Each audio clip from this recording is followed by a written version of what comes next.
Hey, good morning, everybody. It is Thursday, June 18th, 2026. I, of course, am Hammer, founder of Hammer Solutions, home of great products such as Originator Success, Grab and Go Social, and Rate Sensei. Remember, you can join me live each and every weekday morning, 9:30 a.m. Eastern Time, broadcasted on Facebook and YouTube, talking to you about what's going on in the headlines, in the markets with mortgage rates and pricing.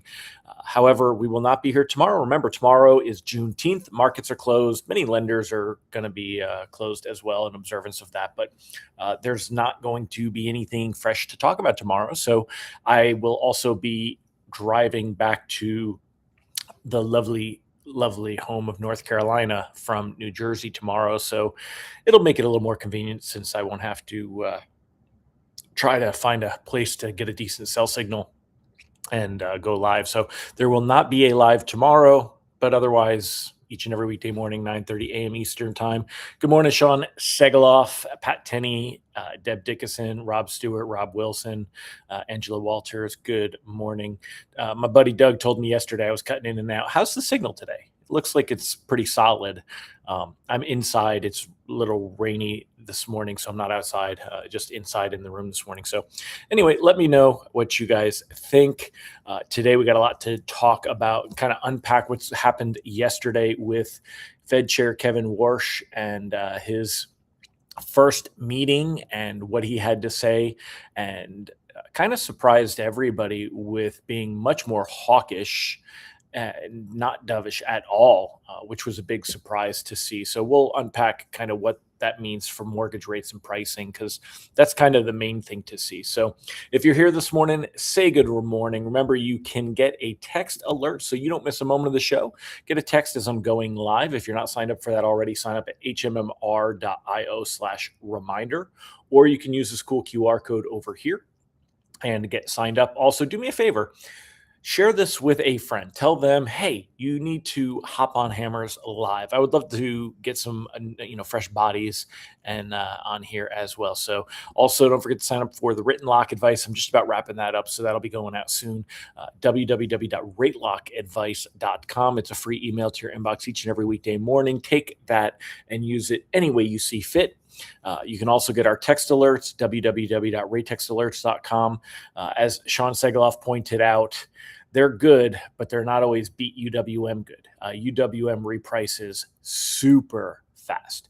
And the problem is, if you try to send an alert before UWM reprices, you may be sending an alert where only Provident and UWM reprice, because they reprice that fast now. But everybody else doesn't. So you gotta be careful. That's the one downside. Keep that in mind. If you got UWM, they can be real difficult with that. So anyway, if you're here this morning, say good morning. If you're watching on the replay, do me a favor. Just give me a hashtag replay in the comments. Let me know that you were here.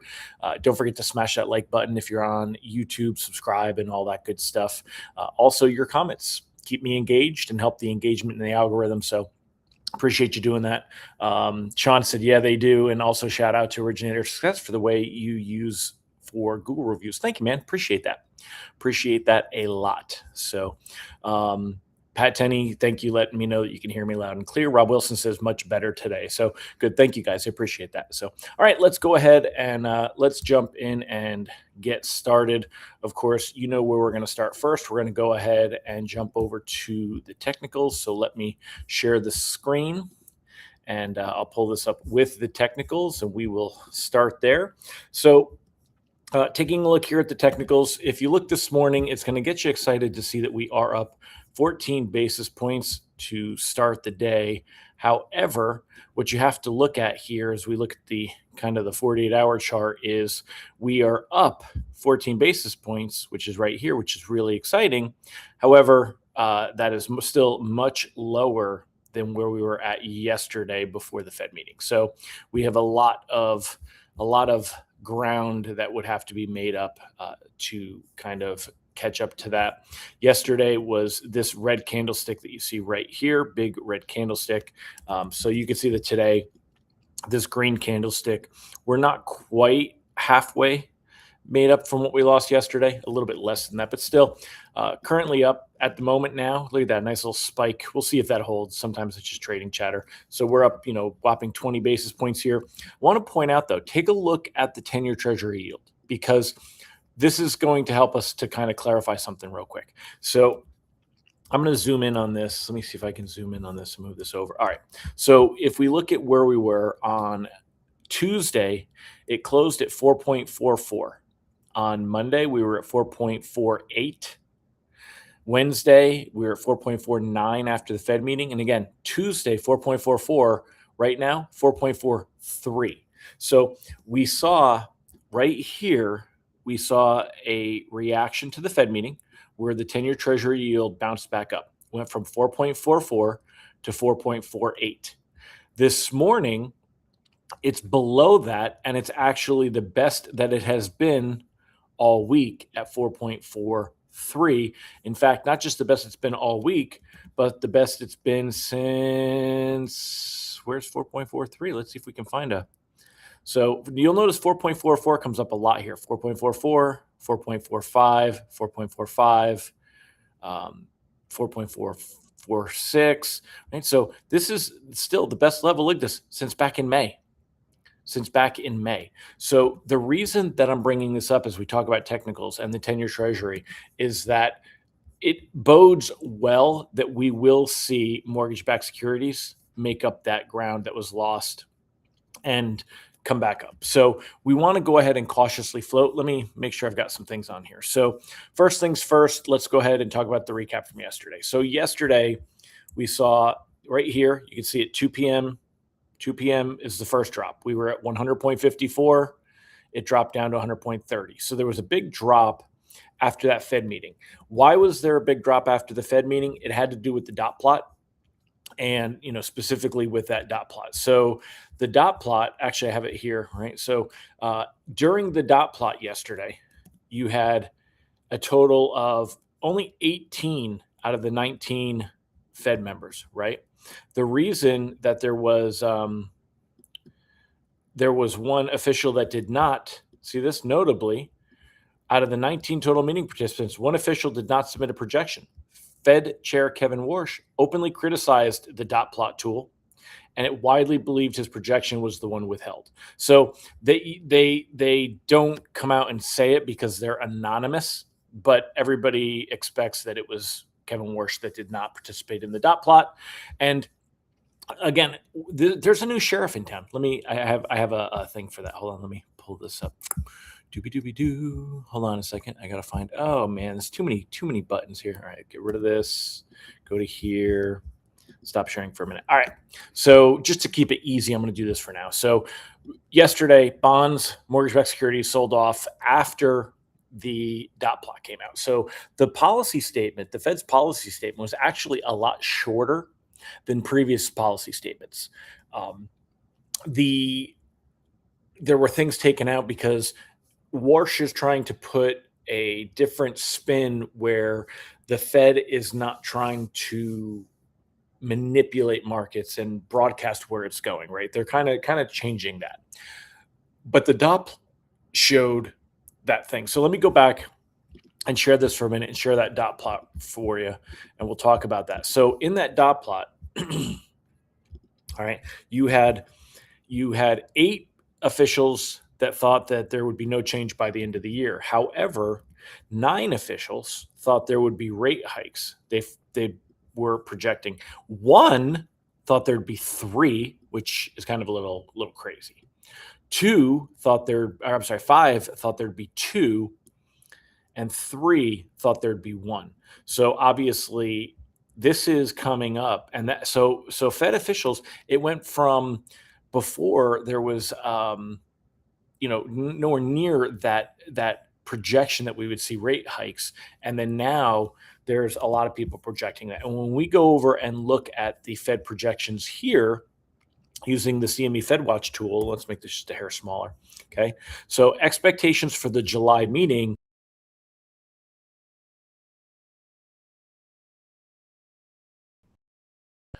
Markets believe that will be a rate hike as soon as the next meeting at the end of July 29th, about 6 weeks from now.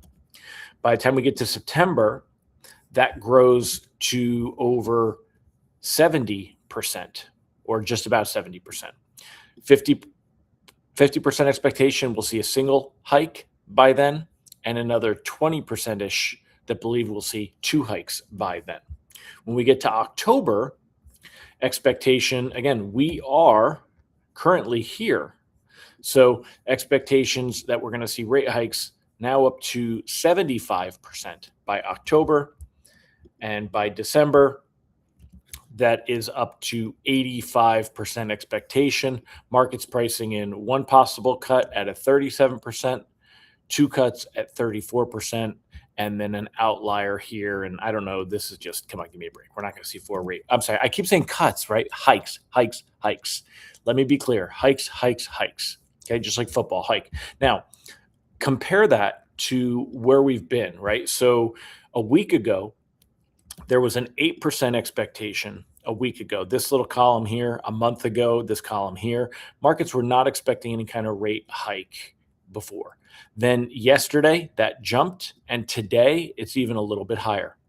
So markets believing that between now and the end of the month, we could see, or the end of next month, we could see a rate hike at that July meeting. And the reason that we're getting such a strong move in that direction, okay, the reason we're seeing that is because of Kevin Warsh and his press conference. So everybody expected Kevin Warsh to roll over and be dovish, including me, because Trump was so clear on his conviction that he was putting Kevin Warsh in because Kevin Warsh was more reasonable and would look at cutting rates, whereas, Jerome Powell was unreasonable and, was not playing into the whole, I'm definitely going to cut rates thing. Now, what's funny is, after this meeting, Kevin Warsh has held the limelight. It was pretty universal. A lot of people respected the way he did his press conference. Now, I'm going to admit, I did not watch it. I was with my niece yesterday, and I haven't watched it on YouTube yet. But I'll go back and I'll watch it, right? So the hold on a second. I'm going to take a quick screenshot because my man Sean Segaloff was so awesome. No, it's this way. Right there. Okay. Now let me just take a screenshot of that. Thank you, Mr. Segaloff. Appreciate you, sir. Okay. So taking a look at that, we expected in Kevin Warsh's press conference that he was going to be much more dovish and kind of come up with some kind of justification or open the door for rate cuts. And he didn't. He said, he doubled down and said, we are going to focus on price stability. Didn't even mention the Fed's second mandate of employment. The employment did not even come up at all. And this is important because when we get to the next jobs report in a couple of weeks, we'll see if markets remember this and if it plays a role in how much of an effect that jobs report has on bonds. If it came in weak, because Kevin Warsh signaling that the Fed not even focused on it at all, not worried about the labor market, very, very focused on inflation. Now, I would assume, based on just total speculation, that Kevin Warsh has been in touch with Trump, and Trump said, we need to focus on inflation, and this tail of inflation before it gets out of control. Trump said he didn't care about inflation. It would come down after a deal was struck with Iran. Well, we're there now. So I think that when asked, by the way, I'll paraphrase, but he said that he put a good guy in the Fed to lead the Fed now, and he was going to let him guide him. So that's where he said for now. But remember, he also used to say nice things about Jerome Powell too. So, but I think that they're probably on the same page, and I think that we'll see a focus on inflation for a while. Now, what effect this has had on bonds? So keep in mind, inflation is bad for longer term bonds because the yield is not as good if inflation takes effect. So what we're seeing is we've seen the yield curve shorten between, say, 2-year treasuries and 30-year treasuries. 2-year treasuries had a much stronger reaction to the Fed's statement and the dot plot and Warsh's press conference, whereas the 30-year has kind of been, it will improve because if the Fed raises rates short term, but is able to stamp out inflation, that's better longer term.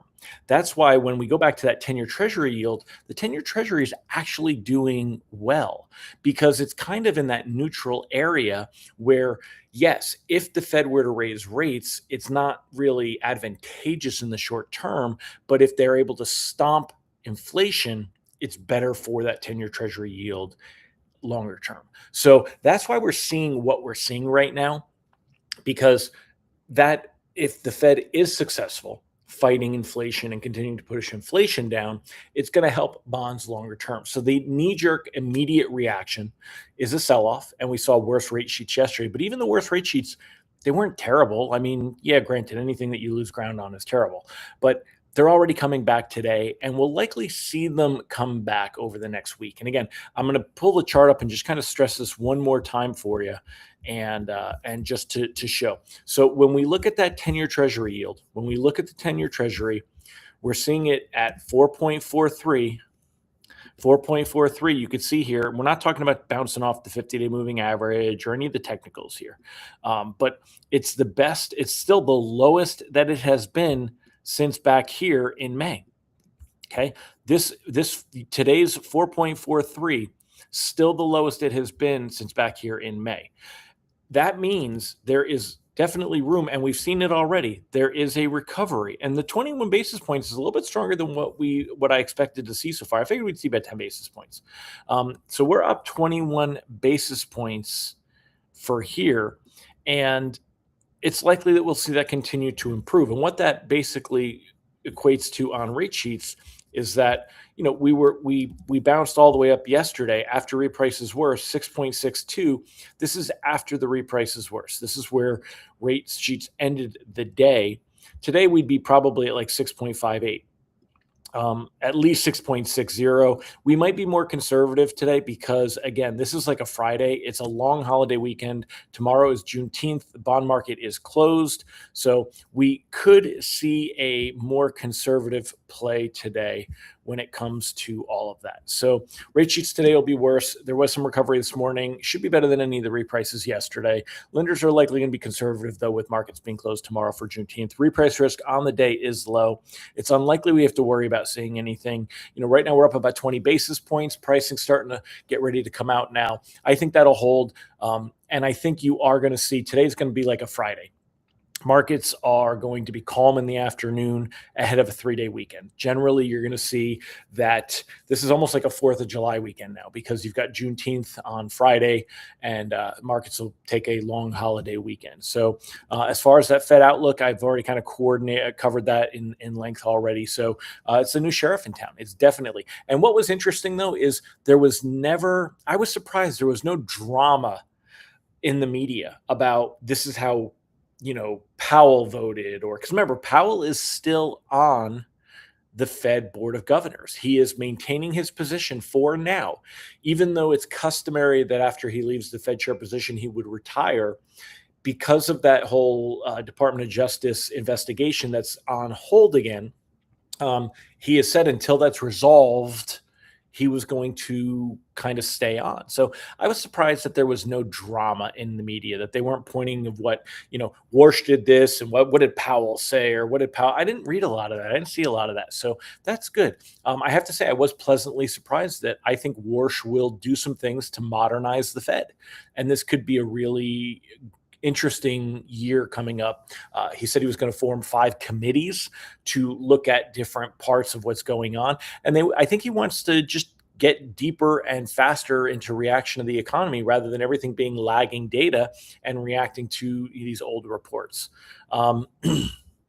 Lindsay said she loved the commentary and less drama. Absolutely. Let's see. What other comments do we have from you guys? So, and then I'll wrap up. Randy said lock one yesterday prior to market moving. Thank you. Awesome. Glad to hear that again. We tried to, get that out to you guys when we saw that movement. Yes, he said at the press conference that he did not submit a dot. Thank you. That's right, Amy. Again, I did not watch the press conference, so that would make sense. That's awesome. So, trying to think about. All right. Anything else you guys want to chat about with this stuff? Otherwise, I'm going to go ahead and wrap it up for today. I think I hit on everything.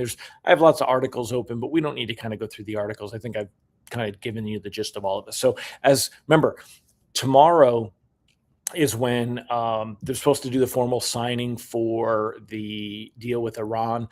Again, this is not political commentary, so I'm not going to go into. There's a lot of articles about how good the deal reflects towards Iran versus the U.S. and what did we really get out of this and the whole thing.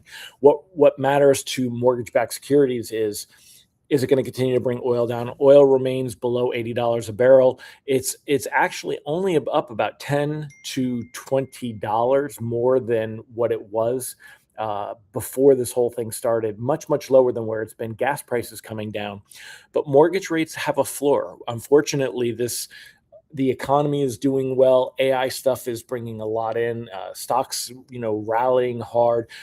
It's going to take a while for bonds to continue to improve and for mortgage rates to improve.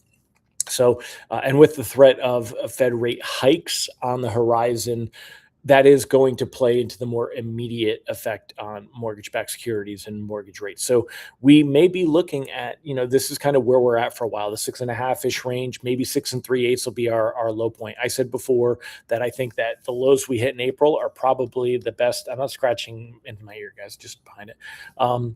Why that matters, I don't know. But anyway, we said that the best that we're probably going to see is that lower point. You've got to start convincing consumers and agents that we're not going to see rates just start dropping. And even though it may feel misleading, lean into the fact that Fed rate hikes and speculation of Fed rate hikes are going to help keep mortgage rates higher. That's the role that they play.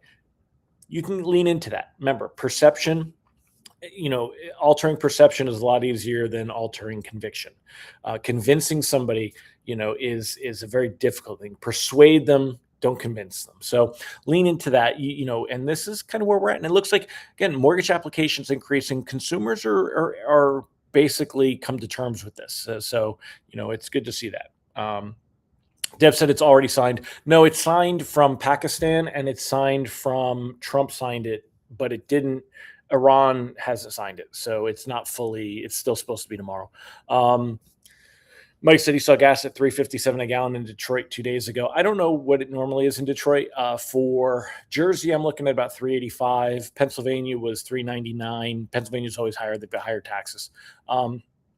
In Virginia and West Virginia, I saw it even at $3.35 to $3.45. So we've seen some nice stuff there. Tired of interesting years. Yeah, me too. So. All right, my friends. Well, again, good morning, Tina. If y'all have any questions, let me know. Otherwise, have a fantastic weekend. Once again, I'm not going to be going live tomorrow. I'm going to be on the road going to New Jersey. It's Juneteenth. There's not going to be anything new to talk about. Markets are closed tomorrow. Bond market is closed tomorrow. There will be no lock advice. There will be no live. So, gas is finally coming down. So, all right, my friends. Well, y'all have a fantastic weekend, and hopefully y'all get good weather and great times. I'll see you guys on Monday. Take care, everybody. Thanks again for joining me. Bye-bye.